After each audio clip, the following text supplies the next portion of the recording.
मी त्यांच्या फक्त राजीनाम्याची मागणी करत नाहीये, तर मला त्यांना सह आरोपी त्यांना केलं गेलं पाहिजे, त्यांचे CDR तपासले पाहिजे, त्यांच्या संपत्तीची चौकशी झाली पाहिजे आणि त्यांची नार्को टेस्ट झाली पाहिजे. ती नार्को याच्यासाठी वैष्णवी आगवणे, तनिषा भिसे, संपदा मुंडे, खेवलकर किंवा अजून कितीतरी अशी प्रकरणं आहेत.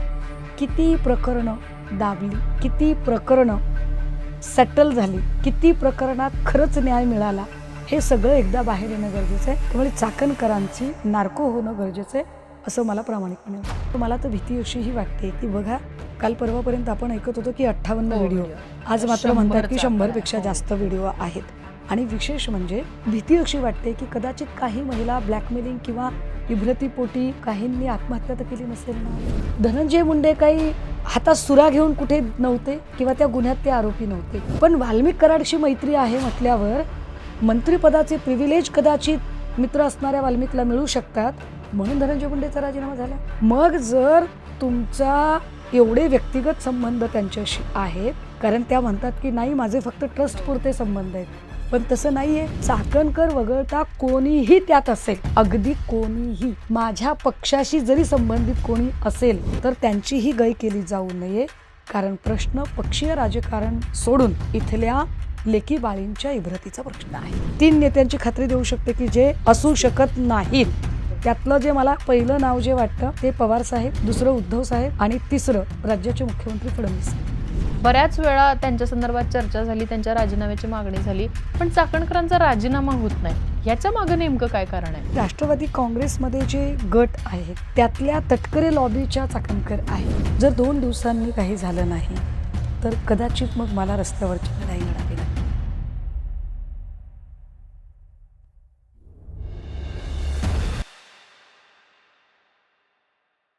सध्या राज्यभरामध्ये एका प्रकरणाची जोरदार चर्चा आहे, ते म्हणजे नाशिकमधल्या कॅप्टन खरात या भोंदू बाबाचं प्रकरण. खरं तर या बाबानं एका महिलेवरती अत्याचार केल्याचं प्रकरण समोर आले आणि त्यानंतर त्याचे अनेक कारनामे सध्या उघड होत आहेत.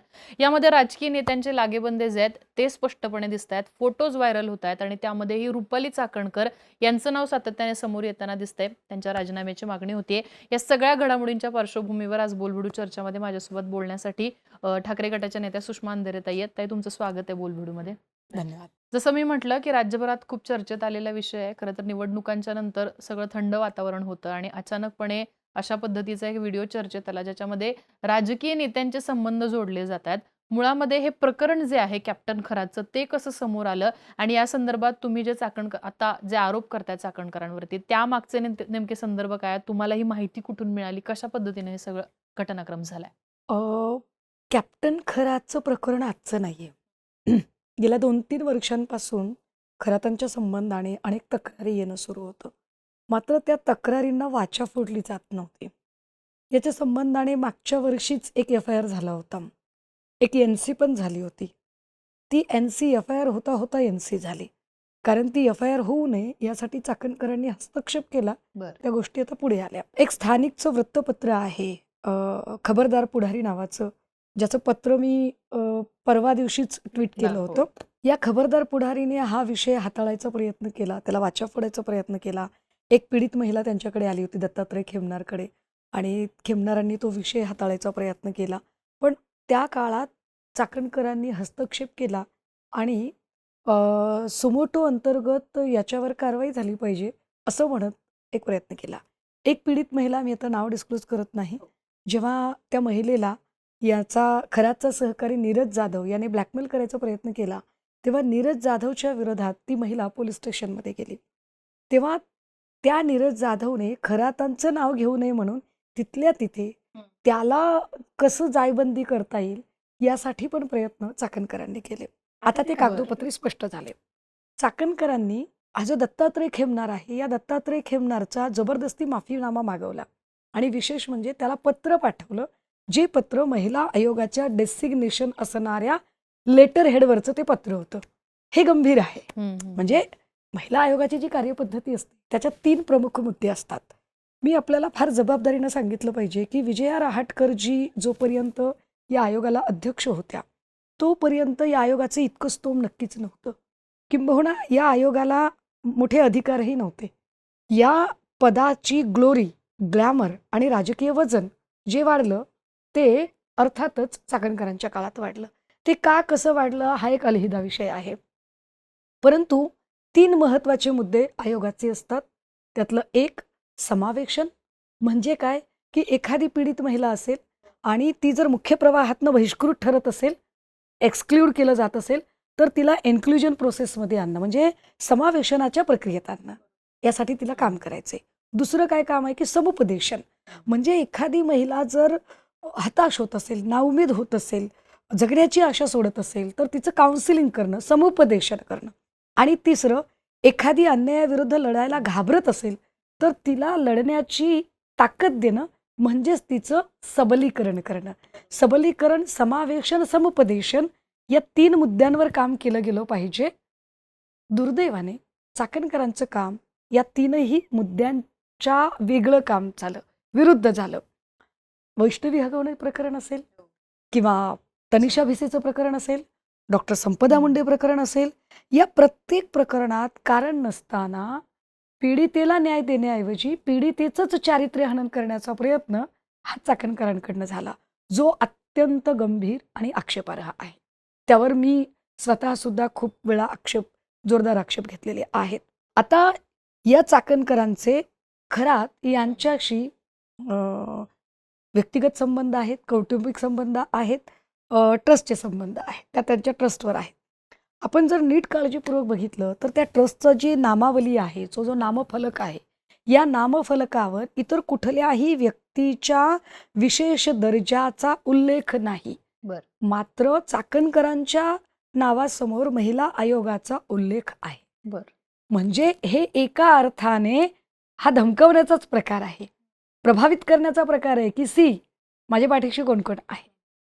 आता तुमचा कदाचित प्रश्न असा येईल, की ताई फोटो तर कोणाची असू शकतात. हां, अर्थात म्हणजे मला ते तुम्हाला विचारायचंच होतं, की साधारण एखादी व्यक्ती असेल जी सत्य साईबाबांची भक्त असेल किंवा आसाराम बापूजींची भक्त असेल, त्याच्यासोबत फोटो काढणार किंवा त्यांची पाद्यपूजा करणं, अशा पद्धतीची प्रत्येकाला आपली भक्ती दाखवायचा एक त्यांचा तो अधिकार आहे किंवा आपण त्यांना थांबवू शकत नाही. पण अशा पद्धतीनं जर अशा व्यक्तींची काही प्रकरणं समोर येत असतील, तर मग ती व्यक्ती जो शिष्य असेल, ती कशी काय दोषी असू शकते? रुपाली चाकणकरांचे फोटो आलेत, पण त्या दोषी आहेत किंवा त्यांना अटक करा असं तुम्ही म्हणता आता. म्हणजे कालपर्यंत तुम्ही त्यांचा राजीनामा मागत होता. पण आज तुमची मागणी आहे की त्यांना अटक करा, त्यांना सहआरोपी करा. हे कशावरनं? ताई कुणाचेही कुणासोबतही फोटो असू शकतात. माझे फोटो खूप लोकांसोबत असतील, आम्हाला माहीत नसतं. अगदी आमच्यासोबत गर्दी, ट्रॅफिकमध्ये आम्ही कुठेतरी उतरतो, अचानक लोक भेटतात, ताई फोटो काढायचा, सेल्फी काढायचं म्हणतात. तो फोटो असण्यावरून सुतावरून स्वर्ग गाठणे चुकीचे असेल. कारण फोटोचाच विचार करायचा झाला तर खरातांचा कालपासून एक फोटो हा अमित शहा यांच्यासोबतचा पण व्हायरल होतोय. फोटो असणे ही एक वेगळी गोष्ट आहे. मात्र जेव्हा एखादा फोटो एखाद्या गुन्हेगाराच्या डोक्यावर छत्री धरून असतो, तेव्हा मात्र तो फोटो गर्दीतला नाहीये. तो हेतुपुरस्सर काढलेला फोटो आहे, पर्पजली. बरं, तो फोटो शेअर केला गेलेला आहे स्वतःच्याच अकाउंटवरून. तुम्ही एखाद्याचे पाय धुत आहात, तुम्हीच सांगताय. अगदी 4 दिवसांपूर्वी चाकणकर म्हणतात की मुलींना सासरी जाताना ग्रंथ, पोथ्या, पुराणं देण्यापेक्षा तुम्ही त्यांना संविधानाची प्रती द्या. चांगली गोष्ट आहे, बरोबर. पण तुमच्या कथनीकरणीमध्ये एवढा फरक का आहे? हा भाग. बरं, असं आहे का की या व्यक्तीचे कारनामे तुम्हाला माहीत नव्हते? तर असं नाहीये.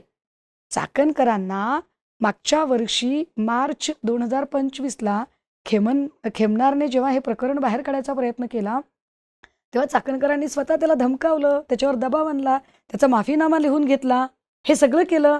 याचा अर्थ चाकणकर गुन्हेगाराला पाठीशी घालत होत्या. चाकणकर पीडितेला न्याय देण्याऐवजी पीडितेचा आवाज दाबण्याचा प्रयत्न करत होत्या. म्हणजे ज्याला आम्ही प्राईम फेज ऑफ क्रिमिनल कॉन्स्पिरन्सी म्हणतो, प्रथम दर्शनी एखाद्या गुन्ह्यातला सहभाग, तो सक्रिय सहभाग आता कागदोपत्री स्पष्ट होत आहे. जर एखाद्याचा तो सहभाग स्पष्ट होतोय तर त्याला सहआरोपी केलं पाहिजे. एखाद्याचा राजीनामा मागणं ही मागणी कदाचित राजकीय असू शकते. माझी मागणी राजकीय नाही. माझी मागणी ही पक्षीय राजकारणाच्या पलीकडे जाऊन सन्मान्य गृहमंत्र्यांना माझी विनंती आहे, अगदी आपल्या माध्यमातूनही विनंती आहे. मी तर आजच्या पत्रकार परिषदेत त्यांचे आभारही मानले आणि त्यांचं अभिनंदनही केलं की त्यांनी अत्यंत ताकदीने ही भूमिका मांडली आणि ही कारवाई करायला ते पुढे आले. ही मोठी गोष्ट आहे.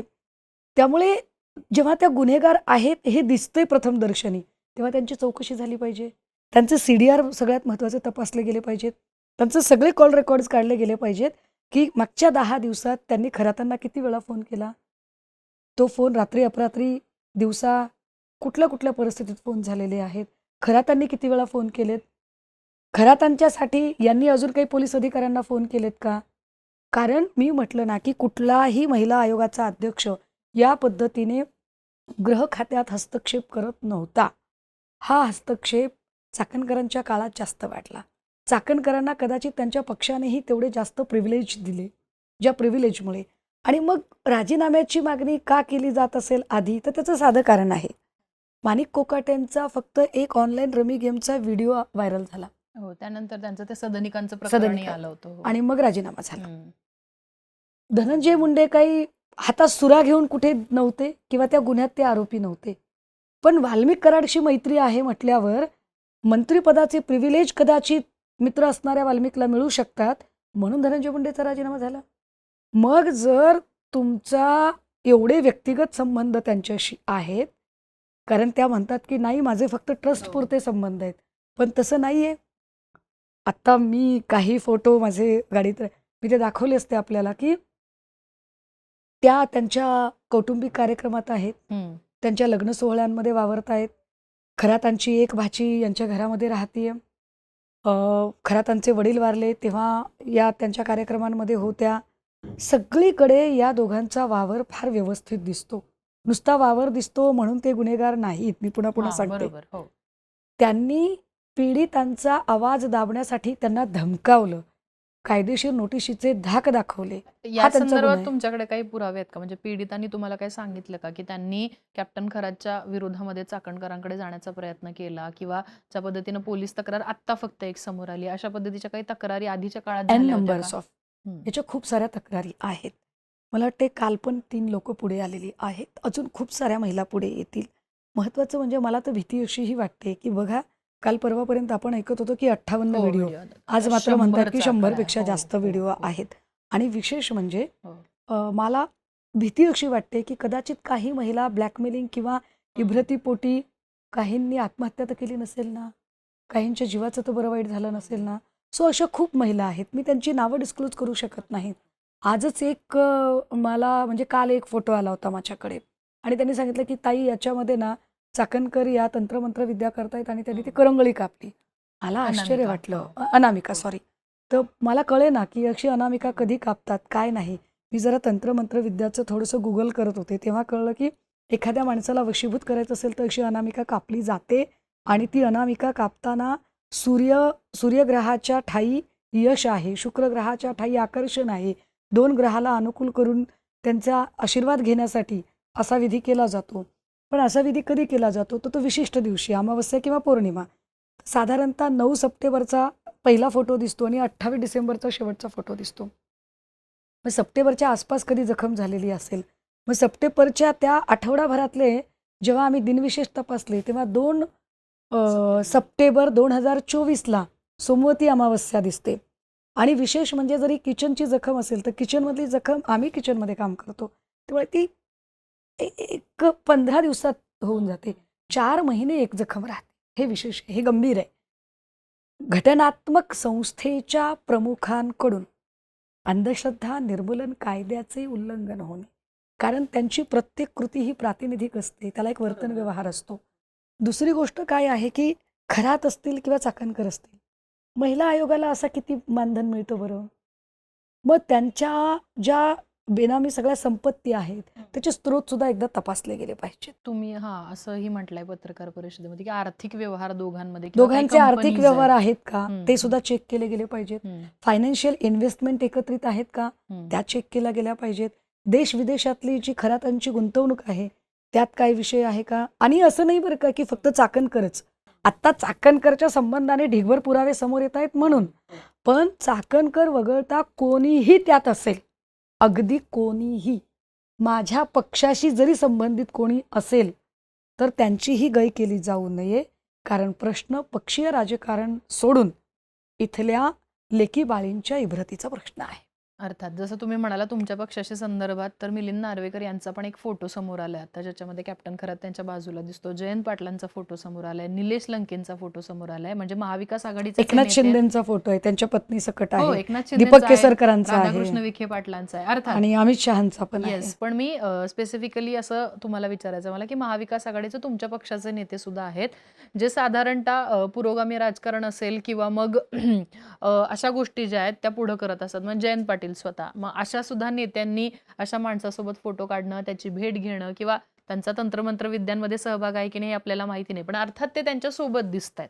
काय होतं ना, त्याच्या आधी पण आपल्याकडे एक अत्यंत देखणा उमदा बाबा होता मध्य प्रदेशमधला आणि त्याच्यासोबतही असंख्य लोकांचे फोटो होते. फोटो असण्यावरून जसं मगाशी म्हटलं की स्वतःवरून स्वर्ग गाठता येणार नाही, फोटो असू शकतात, पण फोटोत असं दिसणाऱ्या व्यक्ती त्यांचे ते फोटो असेच प्रासंगिक निघालेले आहेत की त्याच्यानंतरही त्यांनी दीर्घकाळ त्यांच्याशी कुठल्याही प्रकारचे संबंध ठेवले आहे हे तपासलं जावं, निश्चित तपासलं जावं.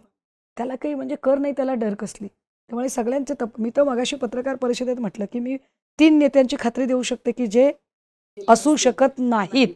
त्यातलं जे मला पहिलं नाव जे वाटतं ते पवार साहेब, दुसरं उद्धव साहेब आणि तिसरं राज्याचे मुख्यमंत्री फडणवीस साहेब.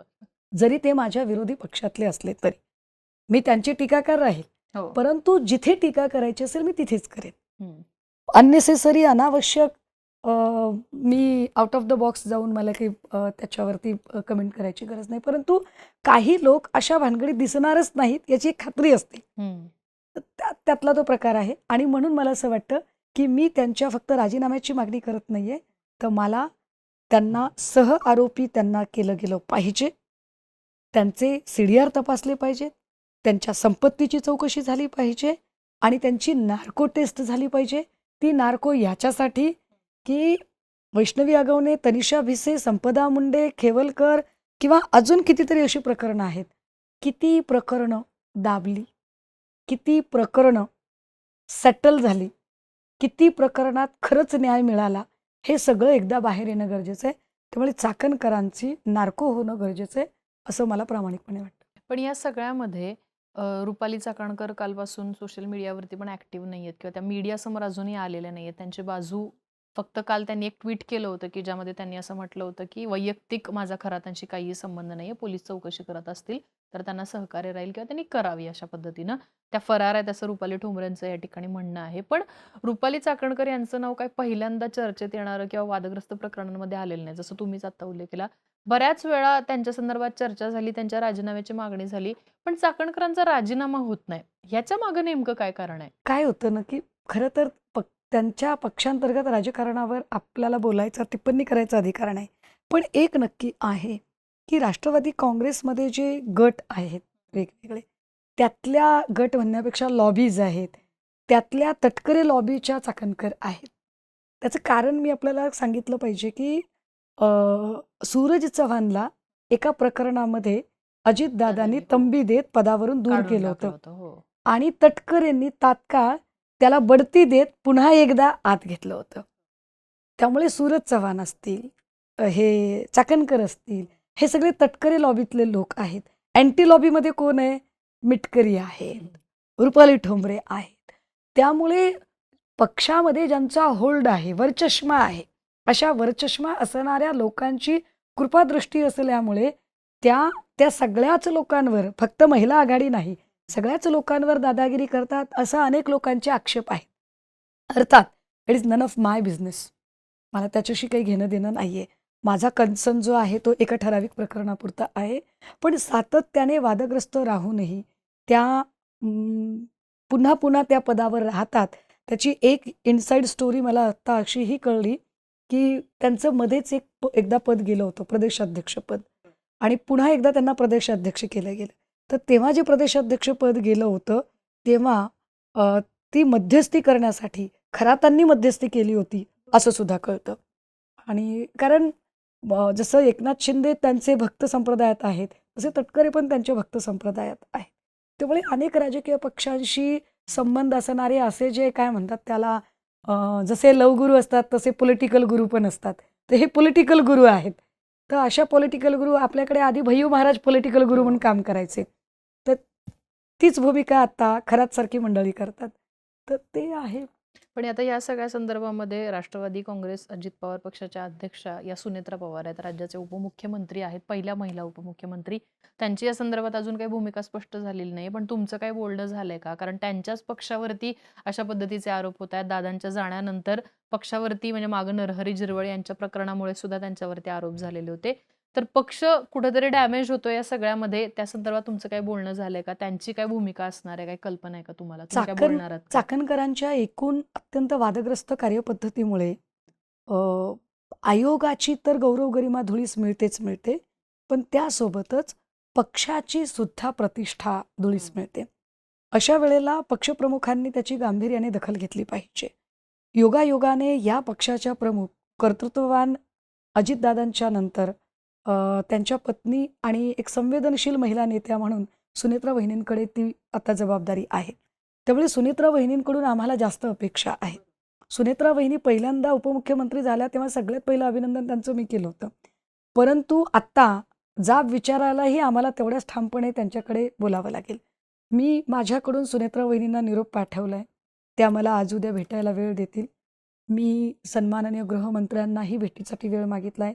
त्यांची आणि माझीही भेट होईल आणि माझी अपेक्षा आहे की महाराष्ट्रातल्या एवढ्या सगळ्या महिलांचं लैंगिक शोषणाचा एवढा गंभीर मुद्दा जेव्हा ऐरणीवर येतोय, तेव्हा एक महिला नेतृत्व म्हणून सुनेत्रा वहिनींकडनं एका ठोस कृतीची अपेक्षा आहे. त्याने ती करावी. हं. ती महाराष्ट्राच्या लेकीबाळींच्या सुरक्षेसाठीही करावी आणि ती त्यांच्या पक्षाची प्रतिष्ठा आबरू राखण्यासाठी सुद्धा करावी. आता या सगळ्यामध्ये जर काही कारवाई झाली नाही 1-2 दिवसांमध्ये म्हणजे राजीनामा असेल किंवा रुपाली चाकणकर यांना सह आरोपी करा असं तुमचं जे म्हणणं आहे त्या संदर्भात सुद्धा आता एक भाजपचे मंत्री आहेत राधाकृष्ण विखे पाटील त्यांनी पण म्हटले की सगळ्या विश्वस्त मंडळाला ताब्यात घेऊन चौकशी करा. पण अजून तरी कुठलीही घटना अशी घडलेली नाही किंवा 2 दिवसांमध्ये जर काही झालं नाही तर सुषमा अंधारेंची भूमिका काय असणार आहे? जर 2 दिवसांनी काही झालं नाही, तर कदाचित मग मला रस्त्यावरची लढाई लढावी लागेल. कारण आपण बघितलं की फलटणच्या प्रकरणात आम्ही वारंवार बोलत होतो. शेवटी मला नाईलाजाने फलटणमध्ये जावं लागलं. दिवसभर तिकडे उन्हात बसावं लागलं. कदाचित पुन्हा एकदा आम्हाला तोच आंदोलनाचा पवित्रा चाकणकरांच्या अटकेसाठी करावा लागेल. नक्कीच ताई तुमचे खूप धन्यवाद. तुम्ही तुमची सगळी भूमिका बोलबेडूच्या मार्फत प्रेक्षकांपर्यंत पोहोचवली. तर साधारणतः जसं सुषमा अंधारेंनी सांगितलं, की या सगळ्यामध्ये फक्त फोटोज व्हायरल झाले म्हणून नाही, तर आर्थिक लागेबंदे असतील किंवा ज्या पद्धतीनं पीडित महिला समोर येत आहेत, त्यांचा आवाज दाबणं असेल, अशा पद्धतीचे आरोप असल्यामुळंच सध्या रुपाली चाकणकरांना ताब्यात घ्या, त्यांना अटक करा, त्यांना सहआरोपी करा खरातसोबत अशी त्यांची मागणी आहे. पुढच्या 1 ते 2 दिवसांमध्ये नेमक्या काय घडामोडी घडतात याकडे अर्थात आपलं लक्ष असणार आहे. या सगळ्या प्रकरणाचे अपडेट्स तुम्ही बोलबिडूवरती पाहत राहणार आहातच आणि अशाच मुलाखतींसाठी अर्थात बोलबिडूच्या YouTube चॅनलला नक्की सबस्क्राईब करा.